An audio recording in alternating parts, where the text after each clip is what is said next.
Have you ever felt confused about grammar terms like gerund, infinitive, or past participle? In this lesson, we will learn exactly what these key terms mean with simple examples. By the end, you will know the basic English grammar vocabulary and you will feel so much more confident when your English teacher uses them. My name is Anna and I help English learners just like you get from basic speakers to confident communicators. So get yourself a cup of your favorite energizing beverage, a notebook and a pen, and let's get started. First up is gerund. Gerund is a verb that acts like a noun. Think of it as an action that you can name. Its form is a verb plus ing. We use it as a subject of the sentence. For example, swimming is a good exercise. What is a good exercise? Swimming. We can also use it as the object of a verb. For example, I enjoy reading. I enjoy what? Reading. We can use it after a preposition. She's good at speaking English. She's good at what? At speaking English. Quick tip, don't confuse gerunds with other words ending in ing. The key is if it's acting like a thing or an idea, it's probably a gerund. Next up is infinitive. The infinitive is the base form of the verb with to in front of it. It's like the original basic version of the verb before you change it for a tense or a person. Its form is to plus verb. For example, to run, to eat, to sleep. It is used to express purpose. I went to the store to buy milk. Why did I go there? To buy milk. It was the purpose. It can be used after certain verbs. I want to learn English. Also after verbs like need to, or decide to.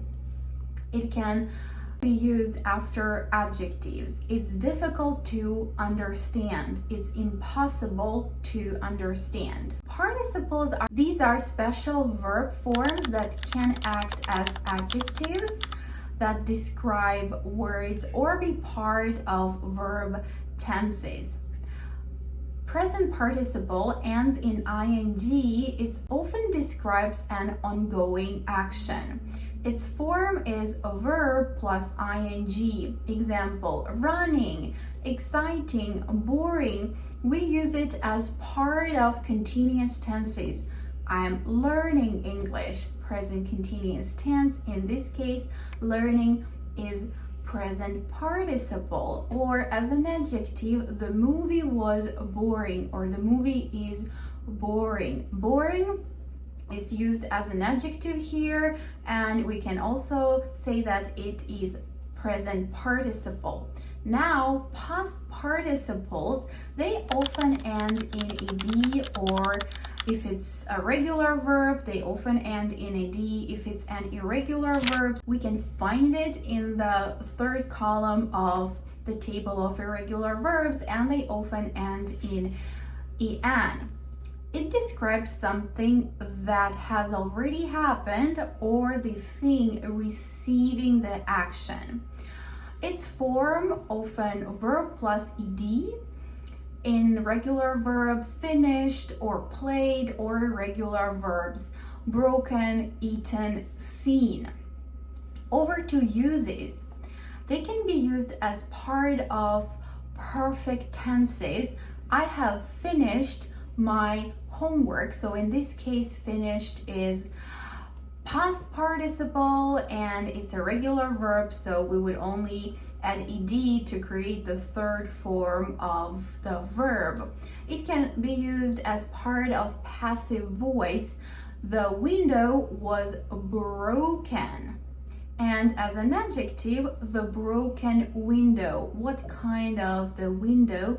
The broken window. Base or basic form of the verb. This is the simplest form of a verb without any endings like es, ed, or ing. It's the form you usually find if you look up a verb in a dictionary, like go, eat, sleep, be, talk, watch.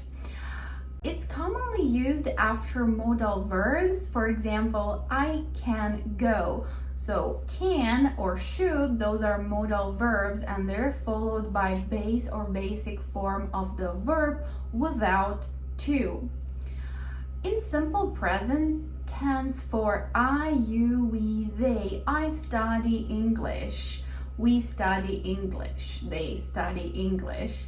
In present simple tense with I, you, we, they, subjects are followed by the base or basic form of the verbs without to. Collocations. A collocation is when two or more words often go well together naturally. They just sound right to native English speakers, like have a party, fast food, heavy rain, or make a decision. Learning collocations makes your English sound more natural and fluent. For example, they always make a decision quickly. No, do a decision. Here is a quick tip. Don't try to translate word for word from your language for collocations. It's best to learn them as pairs or groups. Helping verbs, they're also known as auxiliary verbs or help verbs. These verbs help the main verb in a sentence. They don't have meaning on their own in that sentence. They help form different tenses, questions, and negatives. Common helping verbs are as follows. Be, and we conjugate it for am, is, are in present simple, or was, were for past tense or passive. Have, has for present, had for past, and do, does for present, did for past. We use them to form continuous tenses. I am learning, to form perfect tenses. She has finished, to form questions. Do you understand? And to form negatives. I didn't go. I did not go. Noun phrases and verb phrases. These are a group of words that act as a single unit in a sentence. First up, noun phrases. Noun phrase is a group of words that act like a noun. It usually has a noun as its main word. For example, the kind old man walked slowly. The kind old man is the noun phrase and it's the subject in this sentence. Noun phrases, they can function as subject or objects of a sentence. I can also say, I saw the kind old man. In this sentence, the kind old man is an object of a sentence, of this particular sentence. Verb phrases are groups of words that act like a verb. It includes the verb and any helping verbs. For example, she's learning English. Is learning English is the verb phrase in this case. Direct object. The direct object is a noun or a pronoun that directly receives the action of the verb.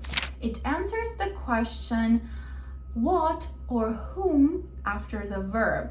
Example, I ate an apple. What did I eat? An apple. She saw him. Whom did she see? Him. An apple, him are direct objects in these sentences. He bought a new car. He bought what? A new car. So here is a direct object and it's also a noun phrase with noun as a main verb in this unit. What is an indirect object? The indirect object is the noun or pronoun that receives the direct object. It usually answers the question to whom or for whom the action is done. It often comes before the direct object. I gave her a gift. To whom did I give a gift? Her. So it's an indirect object. He bought his sister a present. For whom did he buy a present? His sister. Can you send me the detail? Can you send whom, or whom should I send the details? Me. So me is an indirect object here.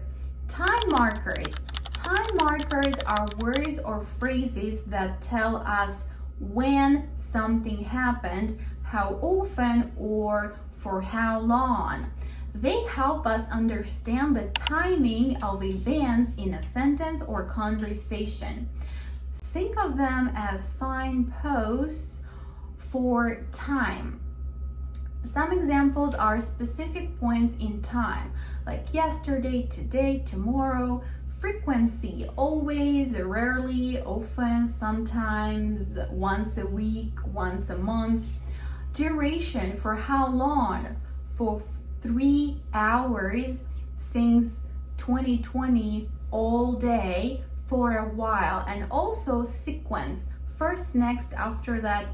All these are examples of time markers.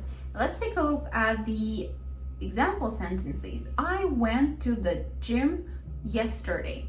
So we have a time marker here, yesterday, that tells us that the action happened in the past and it was a definite time in the past. She always drinks coffee in the morning. Always is a time marker of present simple tense. So when you see always, you know, okay, so this sentence is in present simple tense. And finally, transitions or linkers.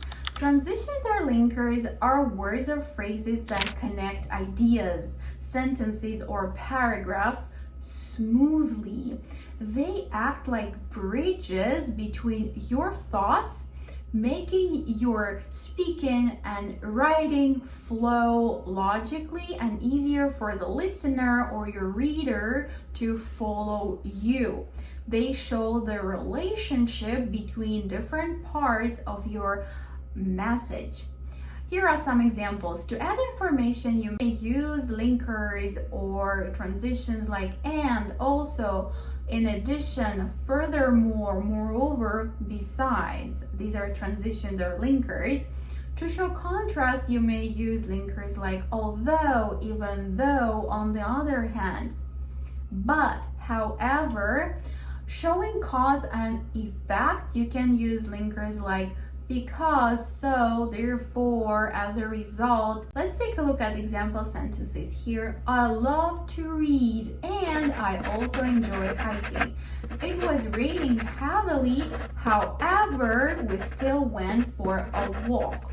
He studied hard, so he passed the exam.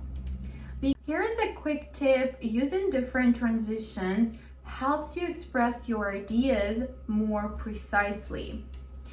Congratulations, we have covered 10 basic grammar English terms. Let's quickly recap what we've learned to make sure we've met our learning goals.